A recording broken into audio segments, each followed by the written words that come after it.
पुरानी लोक कथाओं के अनुसार एक युवक जीवन में संघर्ष करते करते थक गया था। परिवार में आर्थिक तंगी के कारण वह यहाँ वहाँ काम की तलाश में घूमता फिरता था, लेकिन उसे पैसा कमाने के लिए कोई काम नहीं मिल रहा था।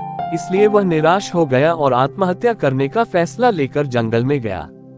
वहाँ उनकी मुलाकात एक संत से हुई। संतों ने उससे पूछा, तुम यहाँ अकेले क्या कर रहे हो? युवक ने संतों को अपनी सारी समस्या बताई। तब संत ने कहा कि आपको कोई काम जरूर मिलेगा, इसलिए निराश न हो। उस युवक ने कहा कि मैं पूरी तरह थक चुका हूँ, अब मुझसे कुछ नहीं होगा। संत ने उससे कहा कि मैं तुम्हें एक कहानी सुनाता हूँ, आपकी निराशा अवश्य दूर होगी।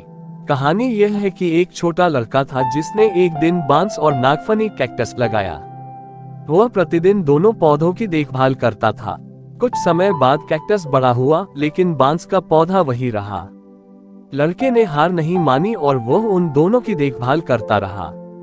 ऐसे ही कुछ महीने बीत गए, लेकिन बांस का पौधा उतना बड़ा नहीं हुआ जितना लड़का सोच रहा था। लेकिन वह लड़का निराश हुए बिना उस पौधे की देखभाल करता रहा।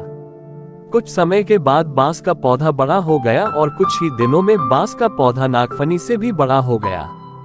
दरअसल बांस का पौधा पहले अपनी जड़ें मजबूत कर रहा था, इसलिए इसे बढ़ने में थोड़ा वक्त लगा। संतों ने उस युवक से कहा कि जब भी हमारे जीवन में संघर्ष हो तो हमें निराश नहीं होना चाहिए और ऐसे में हमें अपनी जड़ें मजबूत करनी चाहिए।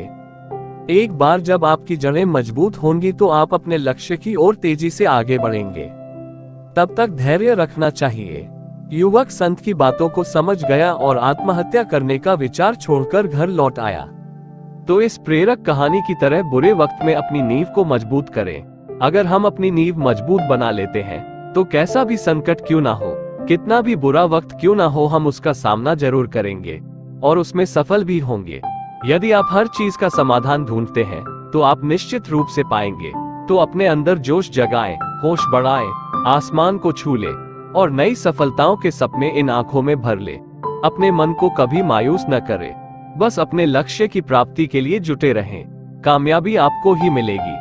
गौतम बुद्ध ने भी अपने शिष्यों को एक उपदेश में बताया था कि जब बार बार असफलता मिल रही हो तो हमें धैर्य बनाए रखना चाहिए और सही दिशा में आगे बढ़ते रहना चाहिए। धैर्य के साथ ही कड़ी मेहनत करने से हम लक्ष्य तक अवश्य पहुंच सकते हैं।